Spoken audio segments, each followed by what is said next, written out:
গ্রীষ্মকালের স্বল্পকালীন একটি ছুটিতে সুইডেনের ডলার্না নামক একটি শহরে বেড়াতে আসলাম। 3 দিনের মাত্র বেড়ানো। এখানে এভাবে ছোট্ট ছোট্ট কুটিরের মতো ঘর, সমস্ত আসবাবপত্র দিয়ে সাজানো থাকে। সামনেই পার্কিং, এটা আমার পার্কিং, এই হচ্ছে আমার কুটির, এই হচ্ছে প্রবেশপথ, পাশে আরো 2টি। চলুন আপনাদের জায়গাটা একটু ঘুরে দেখাই। সুইডেনের 90% অঞ্চল এরকম বন। সবচেয়ে মজার ব্যাপার হচ্ছে এই বনগুলো প্রাকৃতিক না। 90% মধ্যে 57% বন মানুষের তৈরি। আমার ছোট ছেলে ঘুম।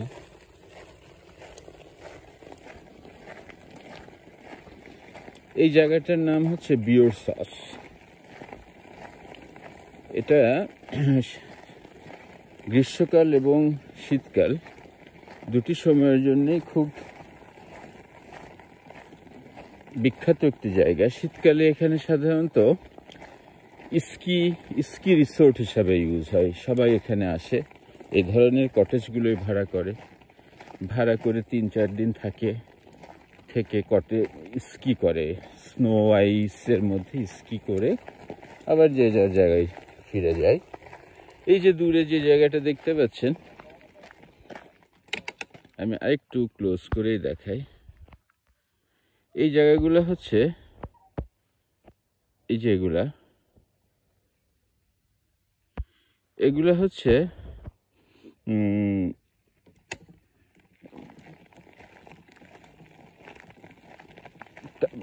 মানে কার পার্কিং এর মতোই একটা জায়গা। কারাভ্যান পার্ক করা যায়, কারাভ্যানে সবাই থাকে। এটাও একটা মজার অভিজ্ঞতা। সময় সুযোগ হলে আমি আপনাদের সাথে শেয়ার করব।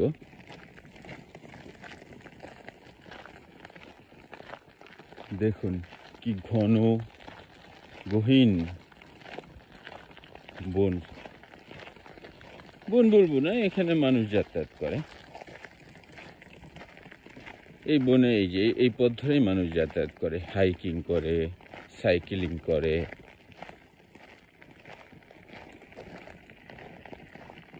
এটা হচ্ছে একটি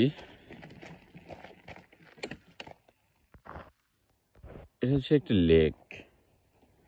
এই লেকটাই শীতকালে হয়ে যায় একদম বরফ।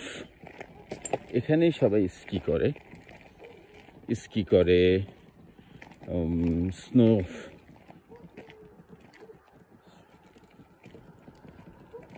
স্নো হুইল ড্রাইভ সেগুলা করে। চলুন একটু কাছে যেয়ে আপনাদের দেখাই।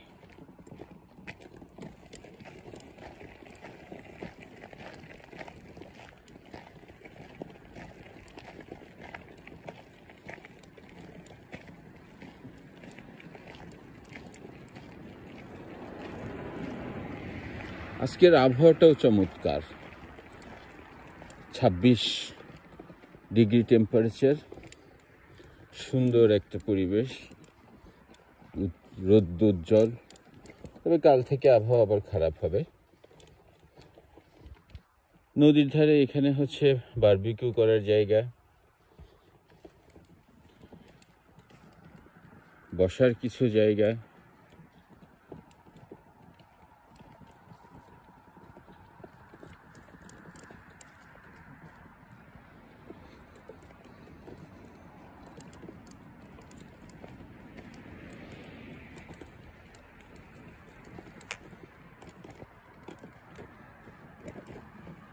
দেখুন কি বিস্তৃত।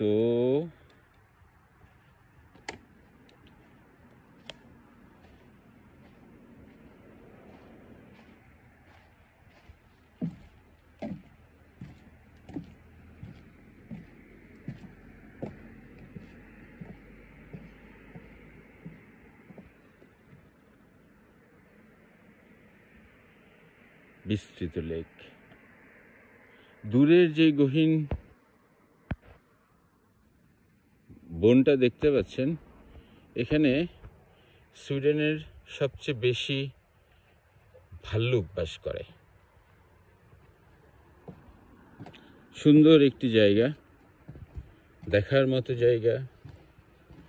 আবার দেখা হবে কোনো এক পর্বে। ধন্যবাদ।